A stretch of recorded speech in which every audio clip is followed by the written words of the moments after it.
So I'm going to talk very briefly because I really want to make sure that Rebecca gets time. I can give you the theory about July provision, but Rebecca, who's going to follow me, will be able to tell you what that would mean to her and her family in practice. So as you know, as you've heard already, continuity in education is important. Every child will regress over the summer holiday. We know that. They come out and they've been learning, and then they have a couple of months off and they go backwards. But the other kids will pick up quickly in September. They'll get back to where they were very quickly.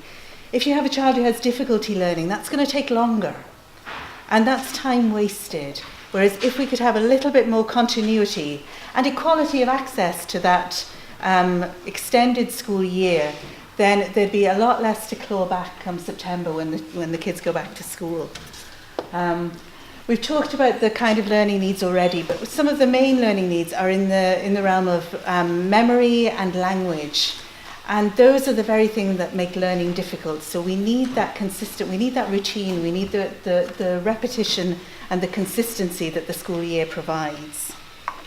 At the moment, the majority of children with Down syndrome won't get July provision because when their IQ is measured, they fall into the mild or moderate range.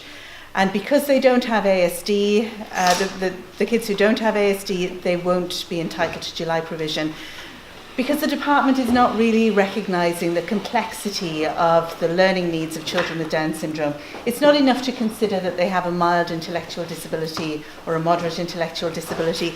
There's a whole big picture there in terms of how children learn and the difficulties in terms of language and hearing and vision and memory that impact on that learning. Sorry, I'm ahead of myself here. What we'd like to see is as many children as possible, if their parents want it, being able to stay in their local mainstream school. But in order to access July provision, sometimes parents make the decision to move to a special school, which can be good for some children, but in other cases can mean them being bused long distances outside of their local community to try to access the additional provisions that come with special schools.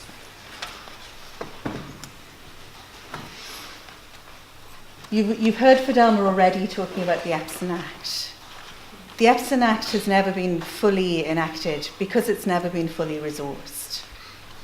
If the resources aren't there for the extended school year, if the resources aren't there for the extended planning time that's needed, then the Epsom Act is going to stay where it is. And that's a shame.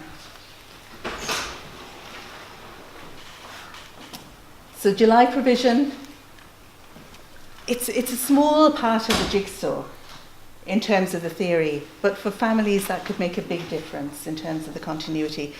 And as Gerard was saying, this is a long-term plan. We need to look at the impact of that spending over the lifespan. We have people coming to us who are engaging with Down Syndrome Ireland from the time the baby is born right up until old age.